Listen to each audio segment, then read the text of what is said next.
ने संत और संप्रदाय शुरू किए थे। दादूलाल जी महाराज एक ही पढ़ पाए थे, लंबा हो गया था वो भी अपने आप में। मैं जल्दी से रिवीजन करा दूं। अहमदाबाद में जन्म हुआ, लोधीराम नामक ब्राह्मण ने उनका पालन पोषण किया। परमानंद जी, वरदानंद जी या बुढ़न बाबा उनके गुरु थे। सांभर आ गए थे, 6 साल रहे, 14 साल आमेर के अंदर रहे, बाद में नरेना को अपना मुख्य केंद्र बना लिया था, यही उनकी मृत्यु हुई थी। नरेना दादूपंथियों का मुख्य केंद्र है। निर्गुण भक्ति का संदेश दिया, ढूंढाड़ी भाषा में उपदेश दी, हम उनको राजस्थान का कबीर कहते हैं। मूर्ति पूजा का विरोध किया तो उनके मंदिर को, जिसको दादू द्वारा कहते हैं, उनकी ग्रंथ वाणी की पूजा की जाती है।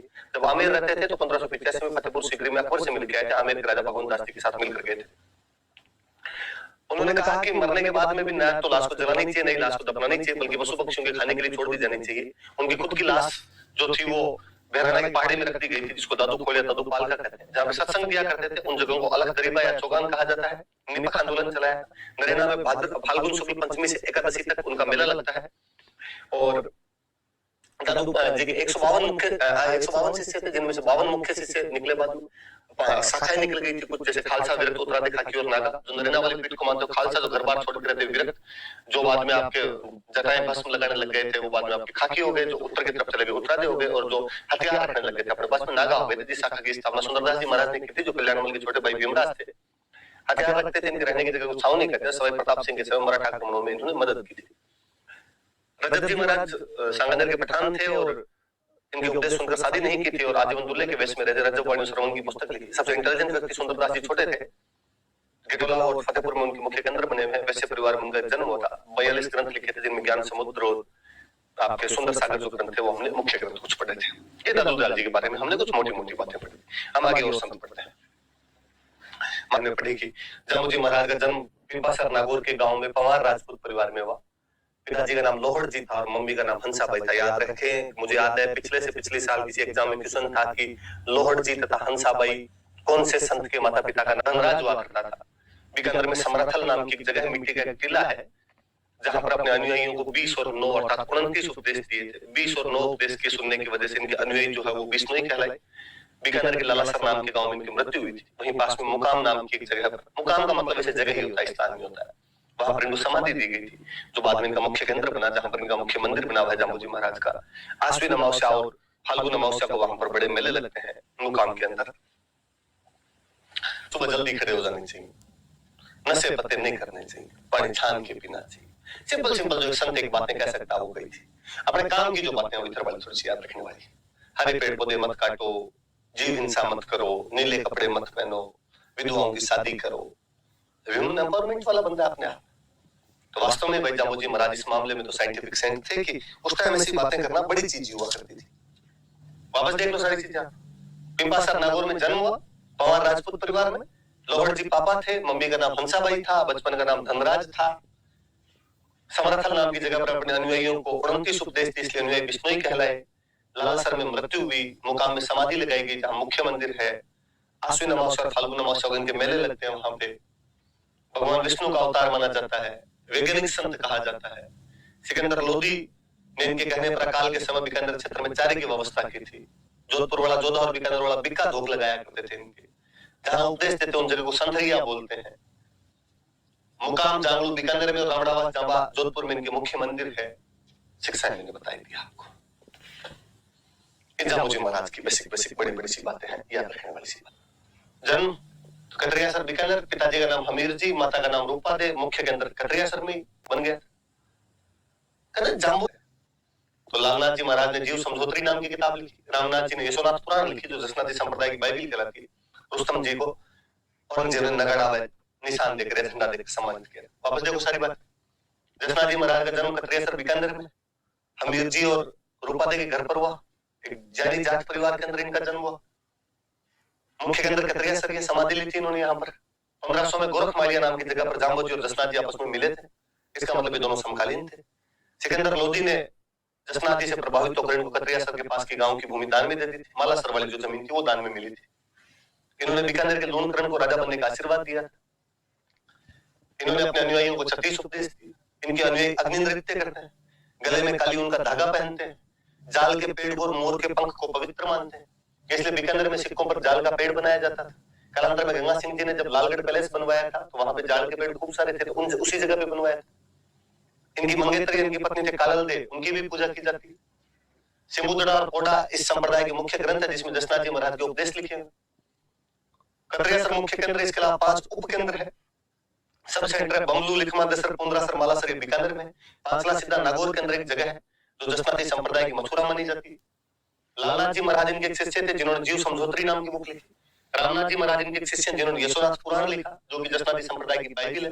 रुस्तम जी ने औरंगजेब के सामने वहां अग्नि नृत्य दिखाया था, इसलिए नगाड़ा और निशान देकर उनको सम्मानित किया गया था। निर्गुण भक्ति के संत थे। बसंत पंचमी को मेला लगता। याद रखना थोड़ा। जन्म डेहरा अलवर में, पिताजी का नाम मुरलीधर, माता का नाम कुंजोबाई, बचपन का नाम रणजीत, गुरुजी का नाम सुखदेव, मुख्य केंद्र दिल्ली। इन्होंने आईएएस की कोचिंग खोलेंगे अपने, आरएस नहीं दिल्ली चलेंगे, तो दिल्ली में मुख्य केंद्र स्थापित कर लिया था। जब महाराज एक बार जयपुर पधारे थे, इसलिए सवाई प्रताप सिंह जी ने इनको एक गांव दान में दिया था। कोलीवाड़ा नाम का गांव था यहाँ पे, ये गांव दान में दिया था। ये बात भी याद रह जाए।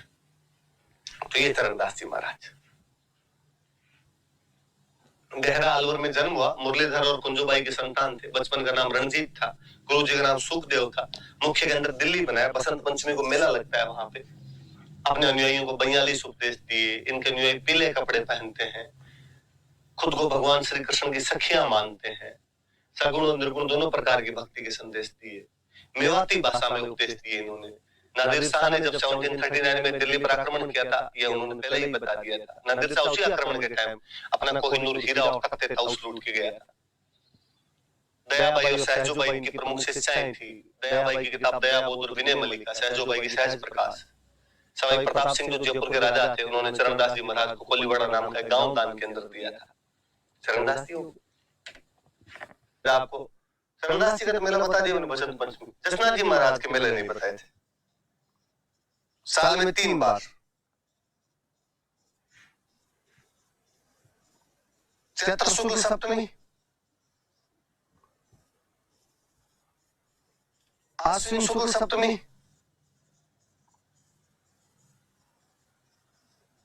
और माघ शुक्ल सप्तमी।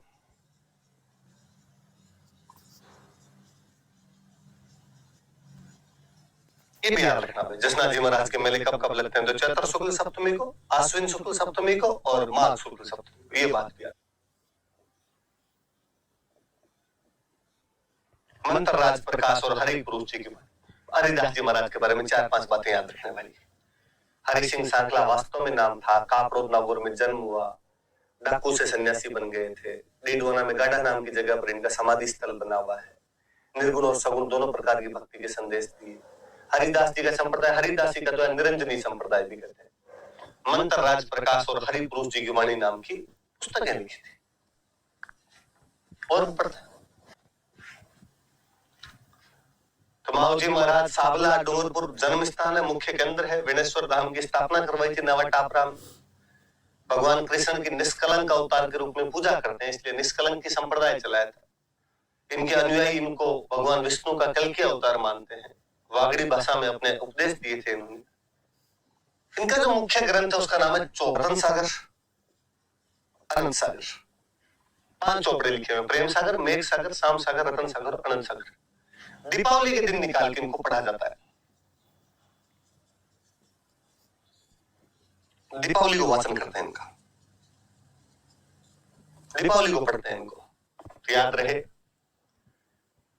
कि वाद विवाद की शैली में 5 चोपड़े लिखे गए हैं। प्रेम सागर, मेघ सागर, शाम सागर, रतन सागर, अनंत सागर। दीपावली को इनका वाचन किया जाता है। भविष्यवाणी है इनके अंदर। साबला मुख्य केंद्र है, शेषपुर और कुंजपुर। तो ये माऊजी महाराज साबला में मुख्य केंद्र है इनका। विनेश्वर धाम की स्थापना करवाई थी नवाटापरा में। भगवान कृष्ण को निष्कलंक अवतार के रूप में पूजते थे, इसलिए इनका संप्रदाय निष्कलंक संप्रदाय कहलाया। इनके अनुयायी इनको भगवान विष्णु का कल्कि अवतार मानते। वागड़ी भाषा में उपदेश दी। वाद विवाद की शैली में 5 चोपड़े लिखे जो दीपावली के दिन निकाले जाते हैं, जिनमें भविष्यवाणियां हैं। शेषपुर और कुंजपुर के अंदर इस संप्रदाय के अन्य केंद्र बने हुए हैं। और पढ़ते हैं, अगले संत पढ़ते हैं। ताकि जो राजसिंह की विषयता की सेना के कहीं न कहीं यूज ले। तो बाल नंदाचार्य जी महाराज लोहारगढ़ झुंझुनू के अंदर इनका मंदिर था, सॉरी मुख्य केंद्र है। सेना रखते थे अपने पास, इसलिए लश्कर संत कहलाते। औरंगजेब के खिलाफ 52 हिंदू देवी देवताओं की मूर्तियां बचाई थी। औरंगजेब के खिलाफ सेना भेज के मारवाड़ के दुर्गादास और मेवाड़ के राज सिंह की उन्होंने सहायता की थी, मदद की थी। ये बाल नंदाचार्य जी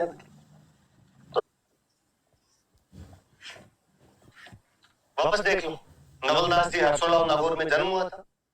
जोधपुर में मुख्य केंद्र है। नवल संप्रदाय चलाया था और नवलेश्वर अनुभववाणी नाम की पुस्तक लिखी। लालगिरी जी का जन्म सुलखनिया चूरू गुरु लिख दिया गया।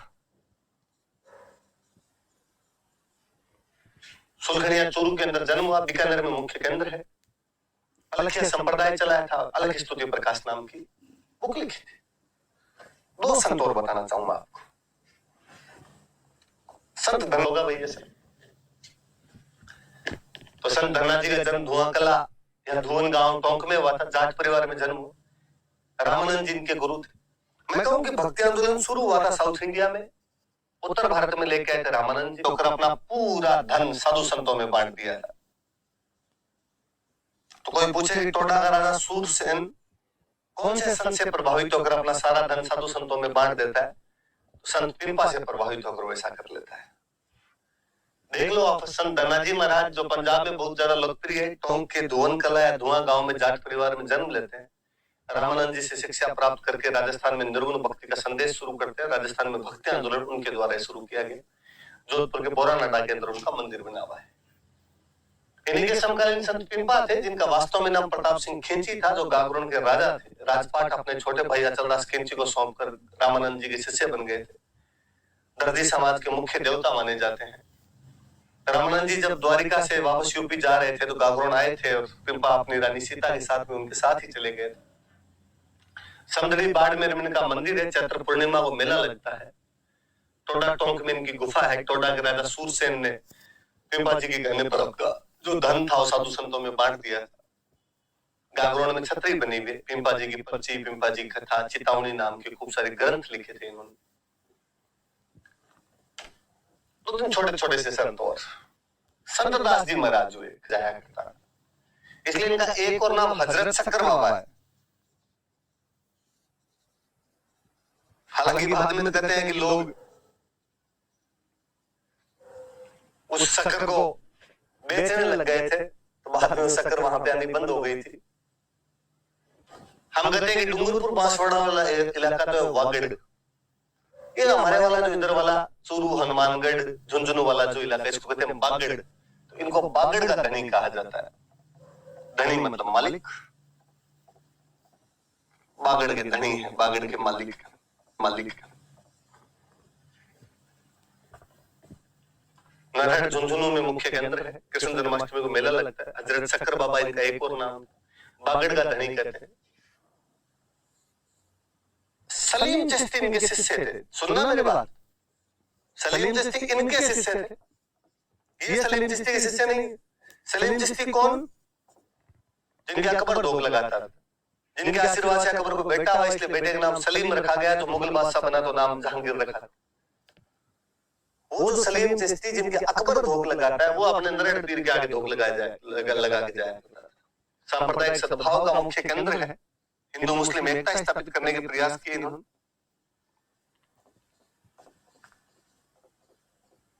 वैसे बेसिकली मैंने बचपन से जब कभी नरेड़ को सुना था, इसलिए सुना था कि यदि कोई पागल हो जाए तो उनका यहाँ पे इलाज किया जाता है नरेड़ के। ये मैं आपके संताप याद करना, कई सारे पढ़ा दिया खूब